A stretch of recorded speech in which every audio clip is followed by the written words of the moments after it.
thank you for all being here to cover this story about the legacy of Norm Maleng and the loss that we suffered last night.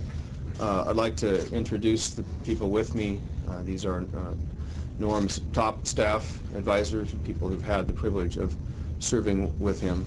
Starting to my left is Kathy Van Olst, who is the Assistant Chief Criminal Deputy, Bonnie Glenn, who is the Deputy Chief of Staff, Lisa Mannion, who's the Deputy Chief of Staff, Pat Sainsbury, who's been a Fraud Division Chief for many, many years, Mark Larson, our Chief Criminal Deputy, and Sally Bagshaw, our Chief Civil Deputy. I'm Dan Satterberg. I have served as Norm Maleng's Chief of Staff for 17 years. Norm Maleng built an office that reflected his personal values. Our mission statement, which he liked to repeat very often, was that our office was not here just to win cases, but to serve the cause of justice. And to Norm, justice meant reaching out to victims who were in pain. It meant listening to people who had suffered a hurt and a loss and telling them that he cared. His legacy is going to be measured not just in his impressive list of legislative accomplishments or policy accomplishments, but really the wealth of this very wealthy man is to be measured in how many hearts that he reached out and touched, how many people in need that he helped. Norm was a man who started a career as just another brilliant lawyer, but he suffered a terrible loss in his own life, the loss of his daughter Karen, which he described as the most terrible loss that any parent could ever face. And that loss for him transformed him into something more than just another brilliant lawyer. Norm made it through the grief process with new courage. Nothing you could do could hurt him now. And he also found his own personal ministry, not the minister to be preaching from the Bible, but the minister to be giving to someone who would give comfort to those who needed comfort. Norm would reach out personally himself to people who had lost a loved one in a terrible crime. And he would sit down with them and he would share the grief process that he went through, and he would offer them hope at a time when they had no hope. Now, a prosecutor doesn't have to do that. A prosecutor could just file cases, try to win those cases in trial. The pay is the same. But to Norm, the mission of serving the cause of justice really meant that he had to reach out to people who had suffered a terrible hurt and a terrible loss. And you will hear, I'm sure, in the coming weeks from people who he reached out to provide that kind of comfort. So it's our job, those of us standing here, the over 500 employees of this office, is to carry on that legacy of justice. And today it's very hard for us to accept because we're still in shock and we're still in grief. But because Norm was here so long and because his values really permeated every layer of this office, I'm confident that everybody who works here will know that their job is not just to win cases, but to serve the cause of justice. So it has been our privilege to know him, to serve under him, and we will do our best to honor his legacy. Any questions?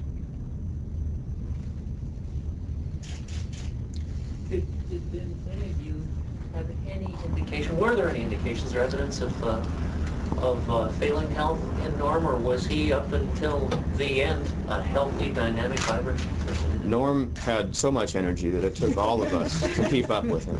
He's the healthiest man I know. Now, he was 68 years old, and he took very good care of himself.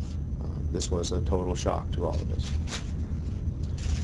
Could you help point out some of the different things that he did do over his career, just in terms of revising some of our criminal codes, things of that nature, because there's a lot of different things. Yes, well, you'll have to make a very long list, but it includes one of the things that Norm was most proud of was serving on the Community Protection Task Force. Governor Booth Gardner, who is a close personal friend of Norm's, appointed him to that shortly after Karen Maleng's death. And that was after the murder of Ida Balashodis' daughter and the mutilation of the young boy in Tacoma, and the the problem with sex offenders at that time.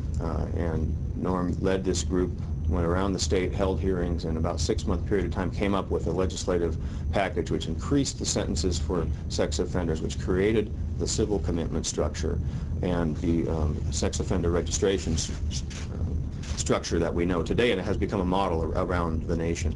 That was just one, and that was back in about 1989, 1990, I think it was. After that, Norm was instrumental in coming up with drug court. Drug court is a way for people who have drug addictions to beat that addiction, rather than just being sent to jail or prison, to given a chance to get treatment for that. And at the time that we established drug court, there were about 12 drug courts in the United States. Today there are over 1,600. Drug courts work.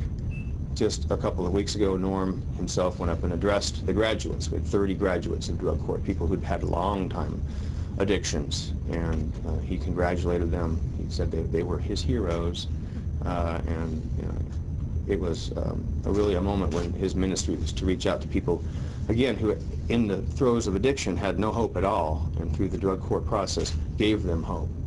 Now, the other part of the drug court was that at one point we were all operating on federal grants, which all ran out. We had no money.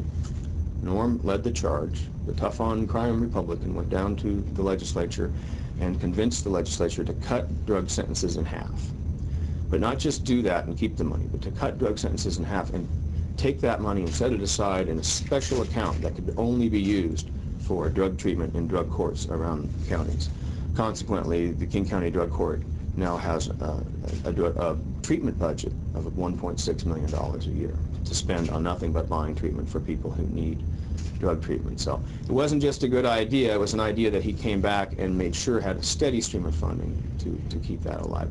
So those are just a couple of examples. We could talk a lot longer than we want to talk today, but these were examples of you know, his version of justice, which was to reach out to victims in sex offenses, which he thought were grossly undervalued in our system, and to reach out to people whose lives had been turned upside down by drug addiction and offer them a helping hand.